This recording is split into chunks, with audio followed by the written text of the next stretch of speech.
Hello mga ka-angkol, magandang tanghali. Nandito nga pala ako sa Aina, sa bahay nila master, kasi magpapawelding siya ng lalagyan ng screen para doon matakpan yung kanyang tangke ng tubig, dahil nga dito sa kanilang backyard brew. Backyard brew, basta yun na yun. So tara guys, panoorin nyo ako kung paano ako mag-welding. Yun chamba-chamba lang. Racklin Narbasa, shoutout nga pala sa'yo. So tara, i-set up ko na to para mapanood nyo yung pinaggagawa ni Angkol. Yan. Dito ngayon sa Aina mga ka-angkol. Ito ang aking welding. Mas maganda yata dito tayo sa kabila. Yan. So yan mga ka-angkol, isa na namang talentado.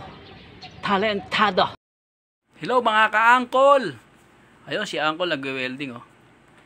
Pagduduktungin niya yung naputol. Hindi pala. Yan yung sukat ng 6 feet na binigay na sukat ni Master Mark. Grabe ang ang init diyan oh. Kita niyo naman yung mukha ni Angkol, talagang nakakahinga pa ba yan? Saradong sarado eh. Yung ginarinder niya. Ingat kayo sa paggamit ng grinder, matindi yan. Puputulin ang daliri nyo yan. So kailangan ang kamay mo niyan nakapix. So nandito ako sa Aina.